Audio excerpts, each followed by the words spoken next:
제가 30대에 집 7채를 가질 수 있었던 이유는 일단 저의 초기 자본은 얼마인지 아세요? 500만 원이었어요.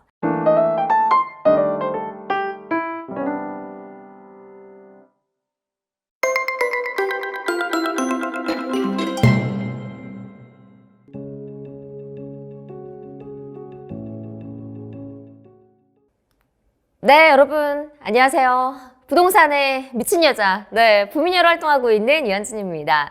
제가 여러분 부미녀라는 필명을 쓰고 있는데요. 두 가지 의미가 있어요. 부동산 미녀와 부동산에 미친 여자입니다. 그런데 제가 보통은 부동산 미녀 이러거든요. 그런데 오늘은 부동산에 미친 여자로 돌아왔습니다.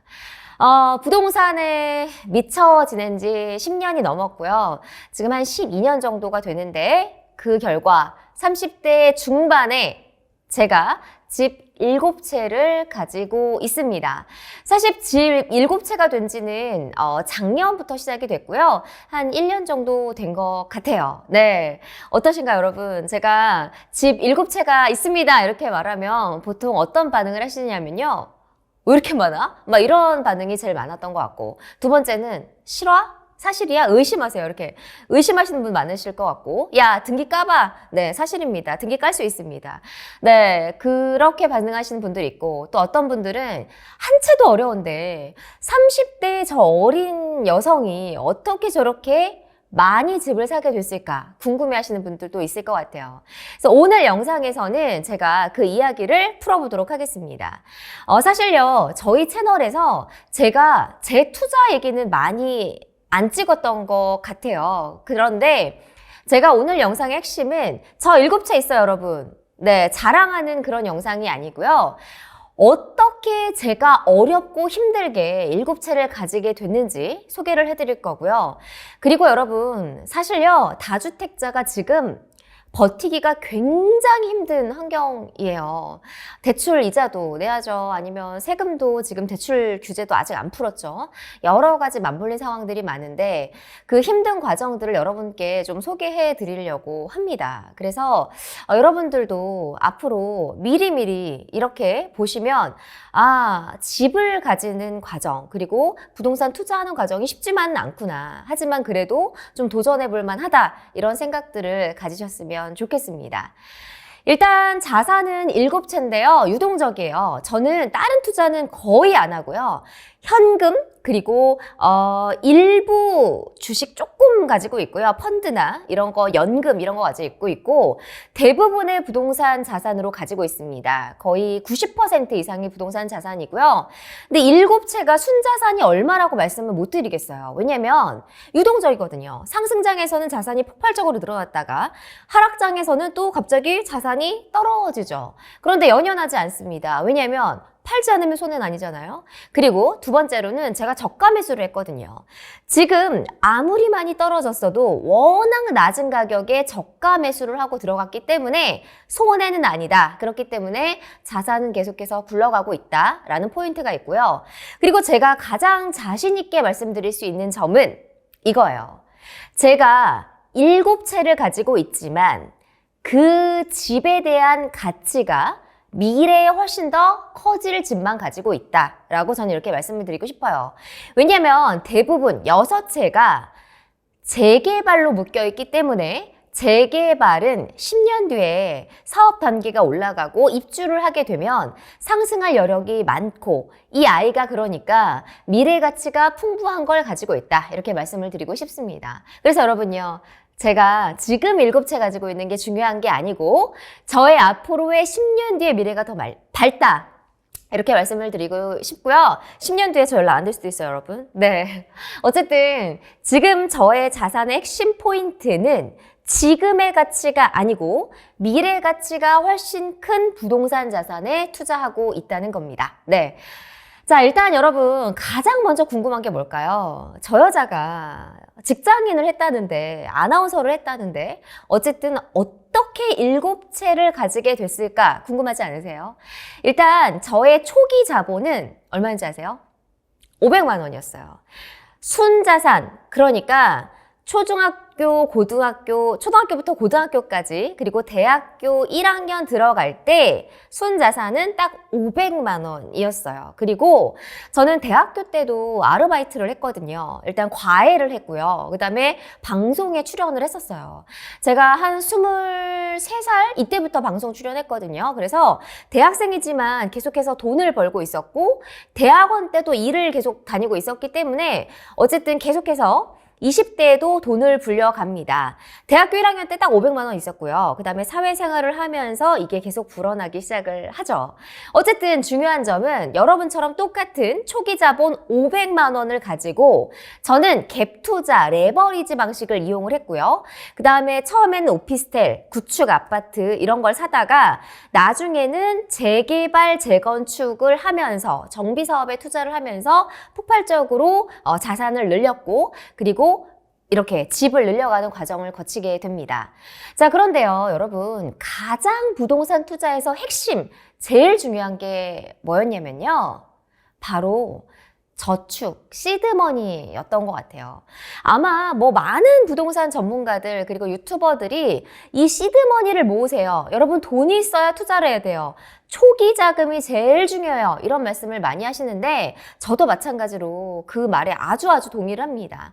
제가 500만 원으로 시작했다고 했잖아요. 그런데 이 돈을 5천만 원까지 모으는 게 쉽지가 않았어요. 왜냐면 아예 밑바닥부터 시작하는 거잖아요. 돈이 아예 없기 때문에 내가 근로소득으로 무조건 지출을 줄여서 모을 수밖에 없었던 거죠.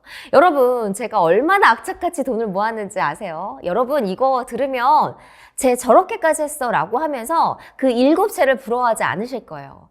어느 정도 수준이었냐면요. 저는 바깥에서 거의 밥을 사 먹지 않았어요. 왜냐면 저는 일의 특성상 처음에 이제 아나운서, 뭐 프리랜서 이런 걸 했기 때문에 밖에서 일하는 게 많단 말이에요. 그러니까 예를 들어서 한 군데 지역에 출퇴근을 하는 게 아니고 오늘은 인천 가고 다음 날은 대전 가고 그 다음에는 뭐 전주 가고 이렇게 지방 곳곳을 막 돌아다니면서 촬영을 했는데 제가 이동을 하면서 돈을 거의 한 푼도 안 썼고요. 그 다음에 밥을 거의 안 사 먹었어요. 어떻게 했냐면 싸갖고 다녔어요. 저 사과 아니면 계란 삶아서 싸갖고 다녔고 커피 같은 것도 텀블러나 아니면은 일회용 있잖아요.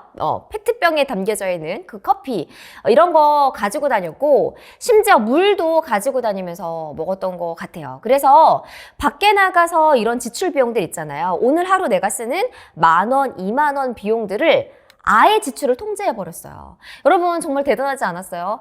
왜냐면 저도 막 배고프고 힘들 때 있죠. 막 커피 마시고 싶고 아니 커피숍들, 식당들 뭐 얼마나 간식거리 얼마나 많아요. 그런데 저는 그 돈부터 가장 아꼈던 것 같아요.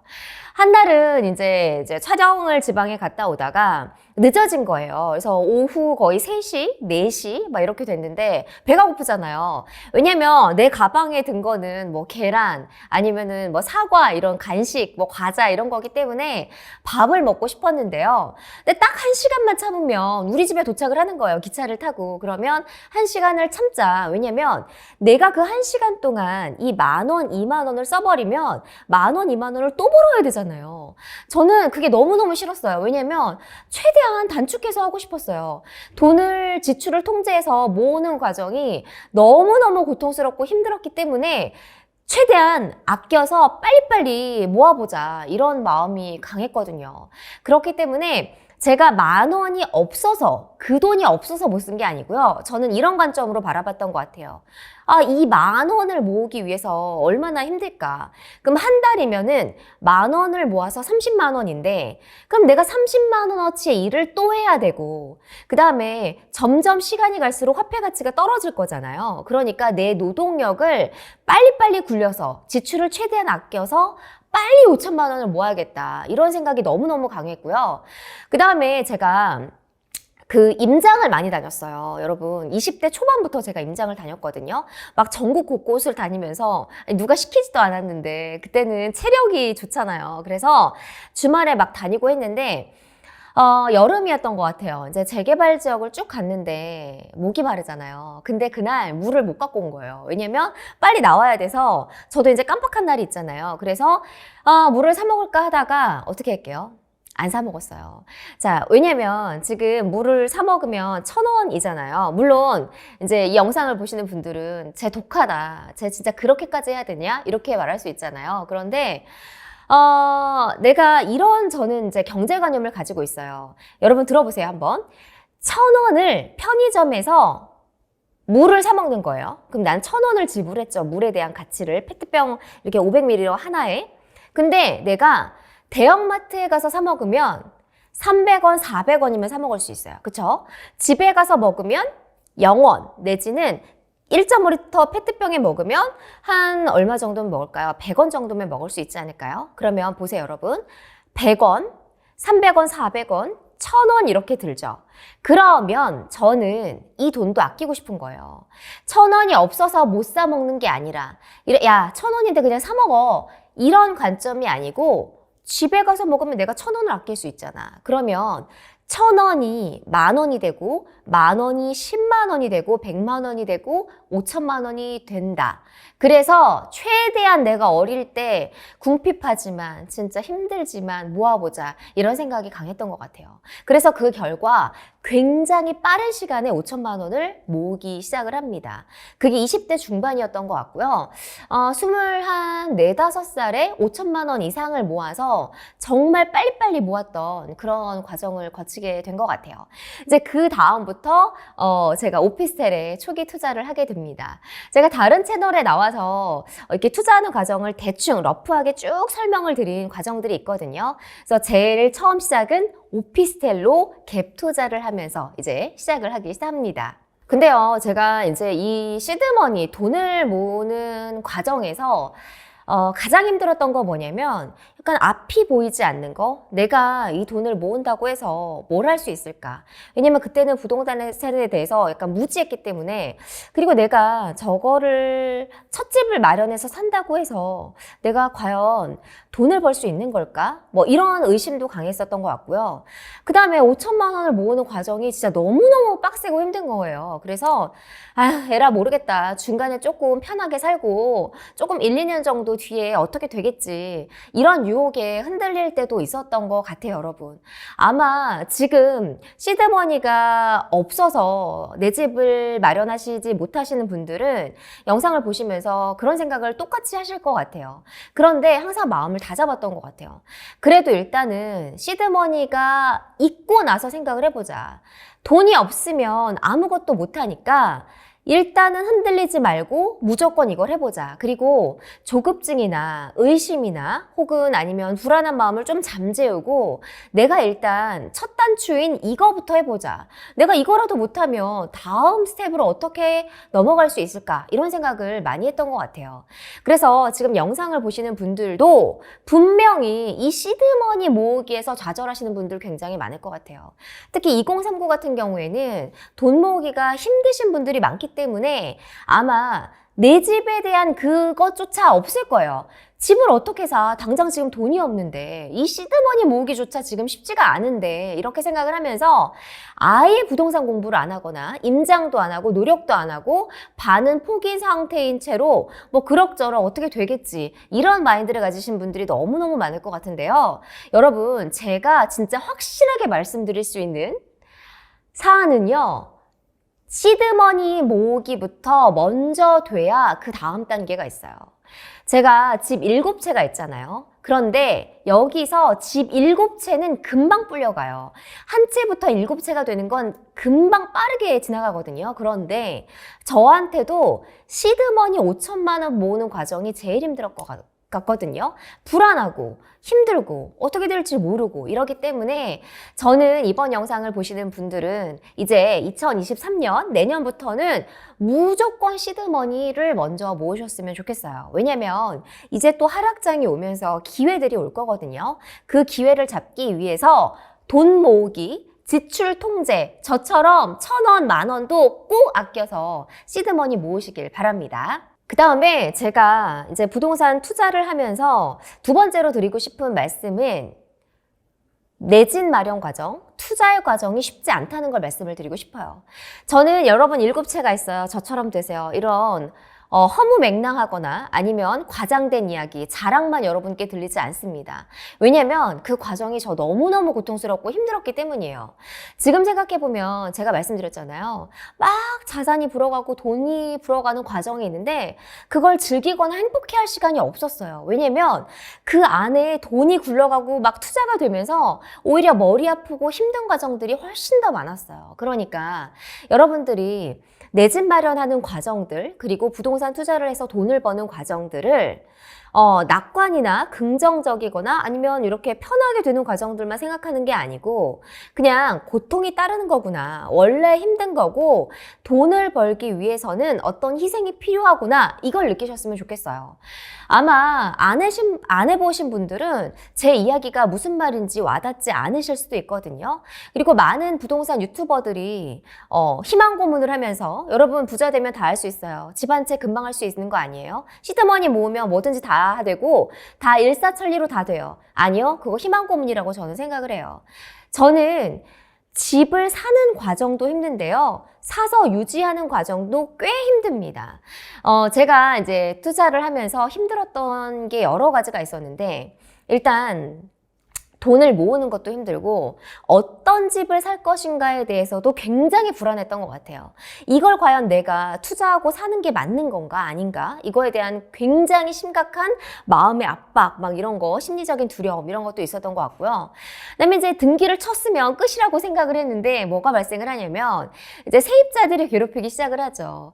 여러분 저는 직업이 7채잖아요. 진짜 세입자들이 돌아가면서 전화를 하는데 진짜 노이로제 걸릴 것 같아요. 특히 이제 제가 재개발 그런 투자를 많이 하기 때문에 제가 세입자가 굉장히 많아요. 지금 세입자만 거의 9분 이상 계시거든요.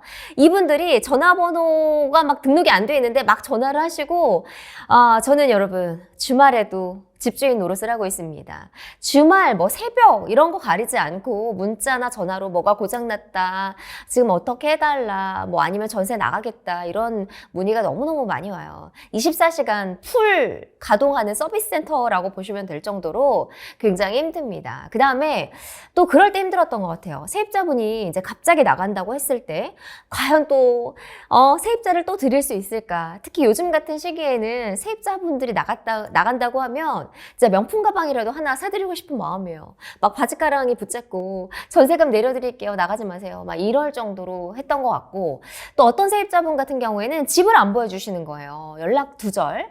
그래서 막 제가 막 부탁드려서 한 번만 집 보여주세요. 이래야 저 집 팔 수 있어요. 막 이런 것들도 있었고 또 잔금 칠 때 돈이 모자라서 막 끙끙 앓던 그런 시절도 있었고 막 여러 가지 정말 힘든 걸 말하라고 하면 오늘 밤을 새야 될 정도로 많습니다. 그래서 제가 말씀드리고 싶은 건 내 집 마련하는 과정들과 그리고 유지하는 그런 시간들에 많은 희생과 노력이 필요하다라고 말씀을 드리고 싶어요. 제가 여러분에게 드리고 싶은 말씀은 당연히 힘든 과정이다. 이렇게 마음을 아예 먹으시고 그 다음에 내가 왜 집을 마련을 해야 되는지, 왜 부동산 투자를 해야 되는지 내 스스로에 대한 확신이 있어야 이 힘든 과정들을 다 이겨나갈 수 있어요.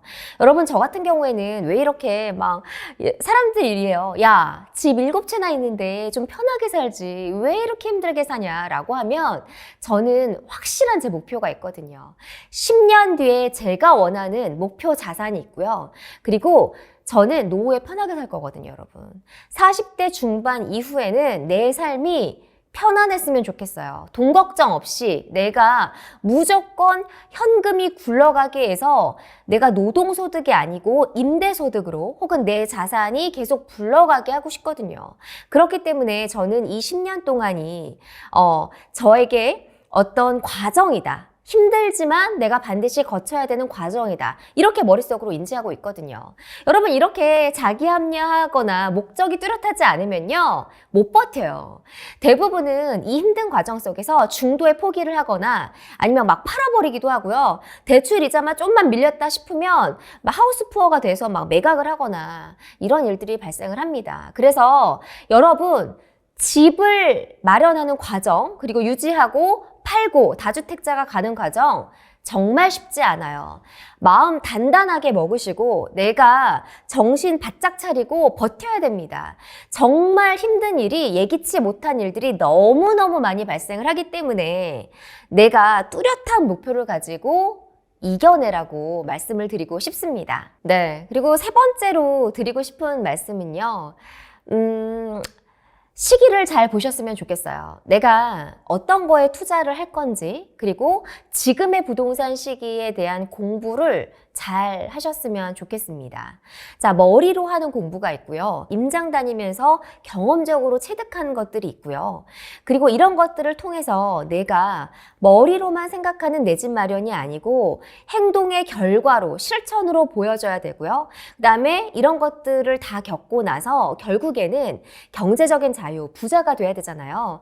이런 일련의 과정들이 쭉 이어질 수 있도록 본인이 많이 노력하고 경험하고 그러셨으면 좋겠어요.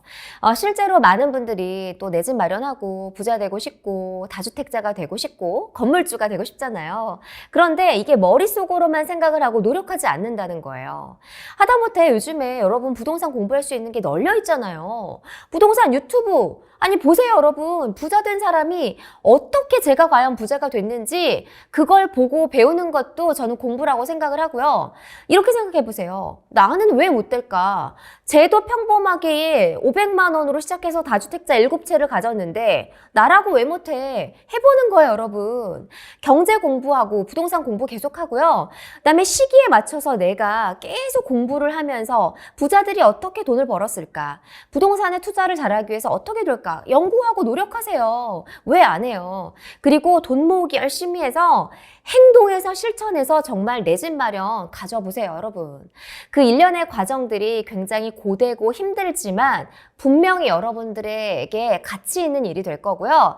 여러분들이 노동으로 힘들게 직장에 다니지 않아도 편안하고 안락한 노후와 경제적 자유를 이룰 수 있게 할 겁니다.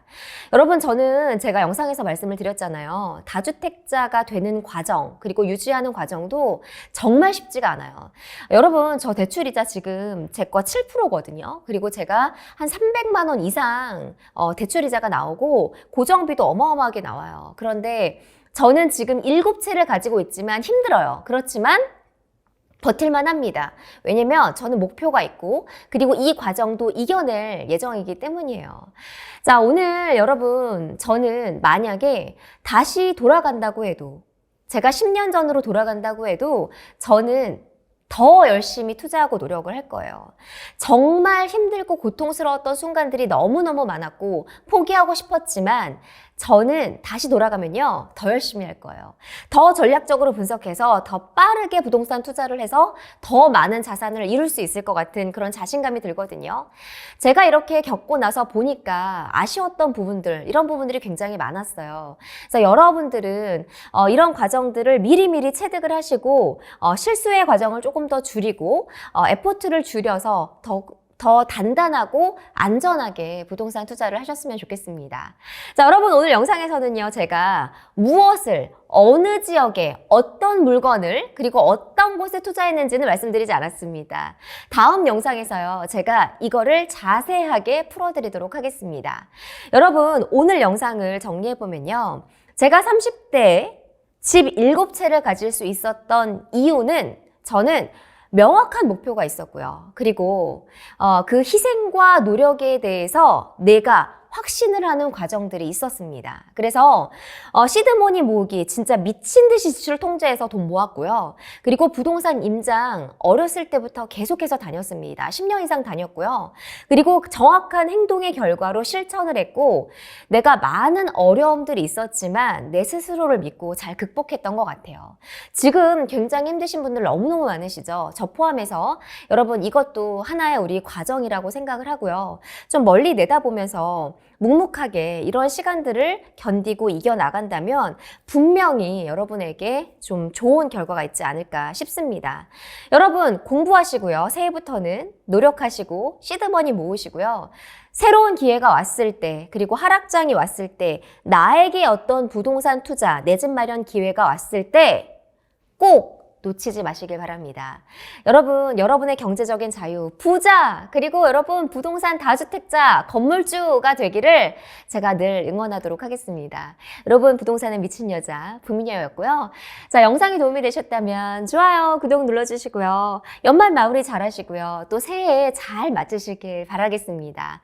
여러분, 새해도요, 저희는 여러분의 부의 축적을 위해서 달려가도록 하겠습니다. 여러분, 이만 영상 마칠게요. 저한테는 굉장히 많은 분들이 찾아오는데요. 이제 막 사회생활을 시작하신 그런 분들도 찾아오고 또 상당한 자산을 일구신 그런 분들도 찾아옵니다. 그리고 무주택이신 분들도 주택 구입 타이밍이나 주택 구입 시점을 논의하기 위해서 찾아오시기도 하고, 주택이 이제 수십 채 이상이신 분들도 어떤 식으로 그런 운영 전략을 짤지에 대해서 고민하러 많이 찾아오셔서, 사실 저는 정말 굉장히 넓은 커버리지의 그런 고객들을 갖고 있다고 말할 수가 있을 것 같아요.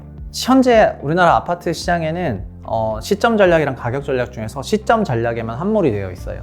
그래서 아마도 이 강의를 뺀 다른 강의를 계속 들어도 계속해서 시점 전략에 함몰이 될 거기 때문에 반쪽짜리 전략을 가지고 대응을 해야 되고요.